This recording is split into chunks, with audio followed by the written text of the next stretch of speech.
গল্প পুকুর রহস্য, লেখা তাওসিফ আহমেদ আদনান। লিজা হঠাৎ একটি বিকট শব্দ পেয়ে থেমে যায়। তার শরীর বেয়ে ঘাম ঝরছে। শীতের রাতের এত ঠান্ডার ভিতরও সে ক্রমাগত ঘেমেই চলেছে। শব্দের উৎস বুঝতে তার একটু সময় লাগলো, তবে যখন সে বুঝতে পারল তার পেছন থেকে শব্দটি আসছে, সে আরও ভয় পেল।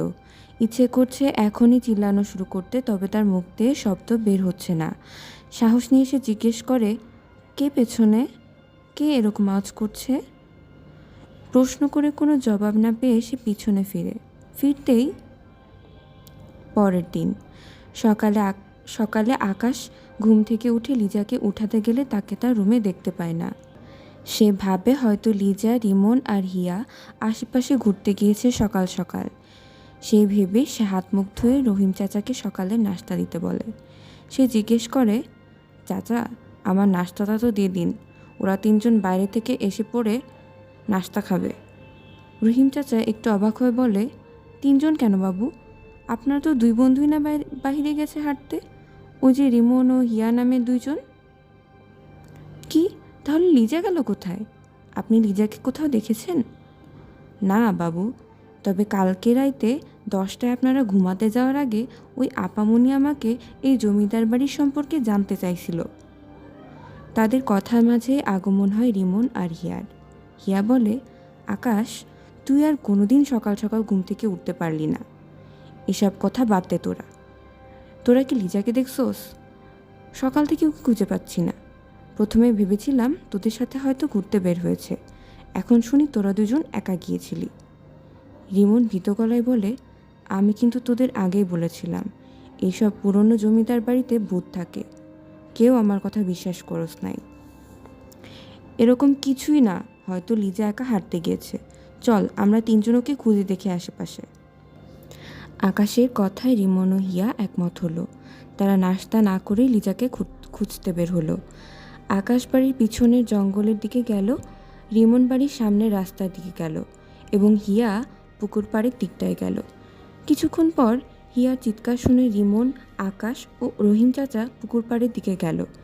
সেখানে গিয়ে সবাই দেখে হিয়া অজ্ঞান হয়ে পড়ে আছে, সিঁড়ির নিচের দিকে ঠিক পাড়ের কাছে। তার পাশে একটি ব্রেসলেট পড়ে রয়েছে। সবাই তাড়াতাড়ি করে হিয়ার কাছে যায়। রিমন হিয়ার শ্বাস প্রশ্বাস চলছে কিনা চেক করে এবং বুঝতে পারে সে জীবিত আছে, শুধু অজ্ঞান হয়ে পড়ে রয়েছে। তাকে সবাই বাড়ির ভেতরে নিয়ে আসে এবং হিয়াকে একটি রুমে শোয়ানোর পর তার মুখে হালকা পানি ছিটিয়ে তার জ্ঞান ফেরাতে চেষ্টা করে। 2 থেকে 3 মিনিট পর হিয়ার জ্ঞান ফিরে আসে। কি হয়েছে জিজ্ঞেস করলে হিয়া বলে, আমি লিজাকে দেখেছি, সে পুকুর পাড়ে ডুবে যাচ্ছিল আর আর আমার দিকে তাকে হাসছিল। হাসিটা অনেক ভয়ানক ছিল, যেন আমাকে ভয় দেখা যাচ্ছে। হিয়া, কি বলছো এসব? হিয়ার কিছু হয়েছে নাকি? আমাদের একেবারে পুকুরের পানিতে খুঁজে দেখা দরকার। চলো যাই, কোনো বিপদ না হয়ে যায়। এদিকে পুকুরের পানিতে কাউকেই খুঁজে না পেয়ে এবং সন্ধ্যার পরও লিজার খোঁজ না পাওয়ায় তারা পুলিশকে জানানোর কথা ভাবে। হিয়ার শরীর খারাপ বলে তাকে আর রহিম চাচাকে বাড়িতে রেখে রিমন আর আকাশ পুলিশ স্টেশনে যায়। তারা দুজন বের হওয়ার 8 ঘন্টার মাথায় রহিম চাচা রাতের খাবার রান্না করতে বাড়ির অন্যদিকে রান্নাঘরে যান। যাওয়ার আগে হিয়াকে বলে যান কোনো সমস্যা হলে ডাক দিতে। রহিম চাচা যাওয়ার 5 থেকে 6 মিনিট পর হিয়া এক ভয়ানক শব্দ শুনতে পায়। সে তৎক্ষণাৎ বিছানায় শোয়া থেকে উঠে বসে পড়ে। শব্দটি শুনতে পাওয়ার পর হিয়া একটু ভয় পায়, তবে একবার হওয়ার পর শব্দটি থেমে যায়। হিয়া রহিম চাচাকে ডাকতে যাবে এমন সময় সে খেয়াল করে কেউ মনে হয় তার কাঁধে হাত রেখেছে।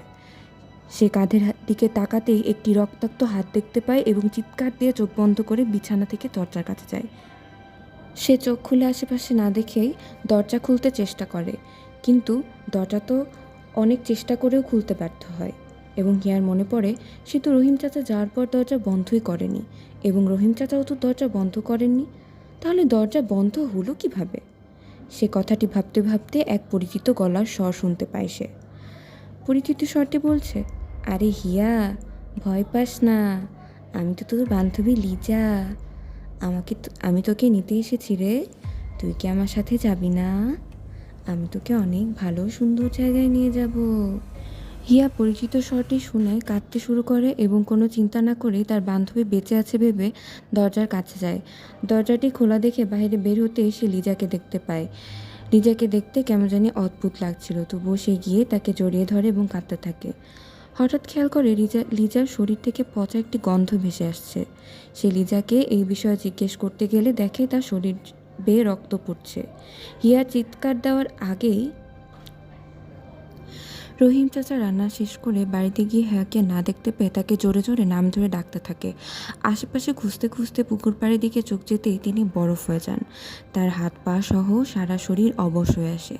তার গা ঠান্ডা হয়ে যায়। তা আশেপাশে কেমন জানি আজব কিছুকে অনুভব করতে শুরু করেন তিনি।